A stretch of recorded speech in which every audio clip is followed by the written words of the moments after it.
Hi friends, welcome to our channel. ఈరోజు మనం polity నుంచి ఇంపార్టెంట్ బిట్స్ చూద్దాం. ఇది డిఎస్సికి సంబంధించినవి, అదేవిధంగా ఏపీపీఎస్సి అనేక కాంపిటేటివ్ ఎగ్జామ్స్ ఉపయోగపడుతుంది. దేశంలో తొలిసారిగా ఎవరి అధ్యక్షతన వెనుకబడిన తరగతుల కమిషన్ ఏర్పాటు చేశారు? కాకా సాహెబ్ కాలేల్కర్. 1955 సంవత్సరం మద్రాస్ సమీపంలో ఏ ప్రాంతం వద్ద ఇండియన్ నేషనల్ కాంగ్రెస్ సమావేశం జరిగింది? ఆవడి. ఇండియన్ లింకన్ అని ఎవరిని పిలుస్తారు? Lal Bahadur Shastri. Indian Lincoln is named as Lal Bahadur Shastri. అతను కూడా మన ప్రధాని అండి. 1955 సంవత్సరం మద్రాస్ సమీపంలో ఇండియన్ నేషనల్ కాంగ్రెస్ ఆవడి వద్ద సమావేశాన్ని ఏర్పాటు చేయడం జరిగింది.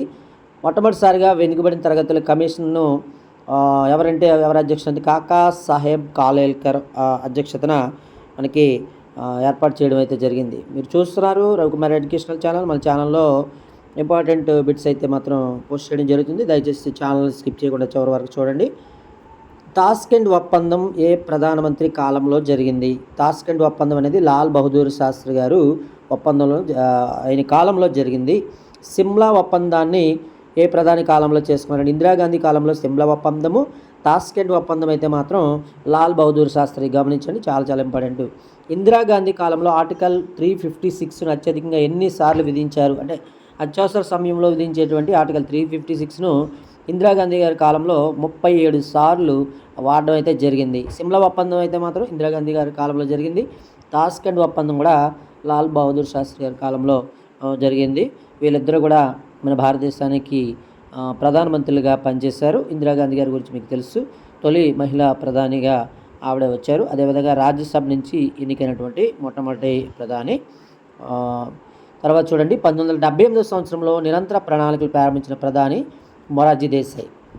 మనకి పంచవర్ష ప్రణాళికలు 1951లో ఏర్పాటు చేశారు. అవి కంటిన్యూ అవుతుండగానే మధ్యలో బ్రేక్ అయితే రావడం జరిగింది. జనతా ప్రభుత్వం వచ్చిన తర్వాత 1978 సంవత్సరంలో మొరార్జీ దేశాయ్ నిరంతర ప్రణాళికలను అయితే ప్రారంభించారు. అదేవిధంగా రెండో వెనుకబడిన తరగతుల కమిషన్, ముందు ఒక వెనుకబడిన కమిషన్ వేశారు కాకా కాలేల్కర్ అధ్యక్షతన. ఇప్పుడైతే బీపీ మండల్ అధ్యక్షతన మొరార్జీ దేశాయ్ గారు ఏర్పాటు చేయడం అయితే జరిగింది. ప్రాథమిక హక్కుల జాబితా నుంచి ఆస్తి హక్కును తొలగించినటువంటి ప్రధాని ఎవరంటే మొరార్జీ దేశాయ్. 1978 44వ రాజ్యాంగ సవరణ ప్రకారం ప్రాథమిక హక్కుల జాబితా నుంచి ఆస్తి హక్కుని తొలగించారు మొరార్జీ దేశాయ్ యొక్క నేతృత్వంలో. బీపీ మండల్ అధ్యక్షతన మొరార్జీ దేశాయ్ ఏర్పాటు చేసినటువంటి రెండో వెనుకబడిన తరగతుల కమిషన్ అయితే మాత్రం చూస్తాం. నిరంతర ప్రణాళికలను ప్రారంభించినటువంటి ప్రధాని మొరార్జీ దేశాయ్.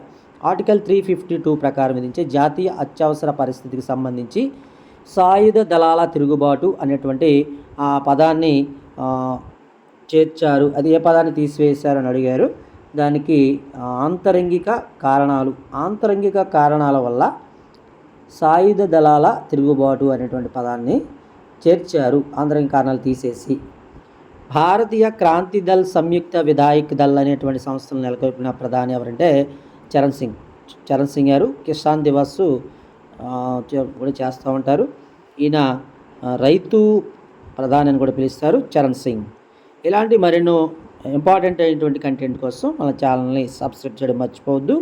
మీ ఫ్రెండ్స్ అండ్ ఫ్యామిలీ మెంబర్స్ కూడా షేర్ చేయమని హృదయపూర్వకంగా విజ్ఞప్తి చేస్తూ ఉన్నాం. మన ఛానల్ చూసినట్లయితే పాలిటీకి సంబంధించినటువంటివి, ఎకానమీకి సంబంధించినటువంటివి, DSC social related, Telugu related, all related subjects కూడా మనకు ఇవ్వడం జరుగుతుంది. అందరికీ కూడా ఫ్రీ కంటెంట్ అయితే మాత్రం ఇవ్వడం జరుగుతుంది. మీరు ఎటువంటి యాప్స్ కొనవలసిన పని లేకుండా మేమే కొద్దిగా కంటెంట్ను మాకు ఉన్నటువంటి నాలెడ్జ్ ప్రకారంగా మీకు అందించడానికి ప్రయత్నం చేస్తాం. అదేవిధంగా ప్రతిరోజు కూడా క్వశ్చన్ ఆఫ్ ద డే చూస్తూ ఉన్నారు. ఇందులో ఈరోజు రెండు క్వశ్చన్లు ఇవ్వడం జరుగుతుంది. ఏ చార్టర్ చట్టం ద్వారా భారతీయులకు గుమస్తా ఉద్యోగం చేసుకునే అవకాశం కల్పించబడింది? రెండవదిగా గవర్నర్ జనరల్గా మార్చినటువంటి చట్టం ఏది?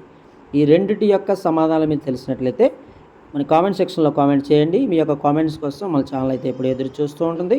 అలానే ఈ కంటెంట్ నచ్చితే షేర్ చేయండి, సబ్స్క్రైబ్ చేయడం మర్చిపోవద్దు. మీ ఫ్రెండ్స్ అండ్ ఫ్యామిలీ మెంబర్స్ కూడా షేర్ చేయండి. విలువైన సమాచారాన్ని వినియోగించుకోమని హృదయపూర్వకంగా విజ్ఞప్తి చేస్తూ ఉన్నాం.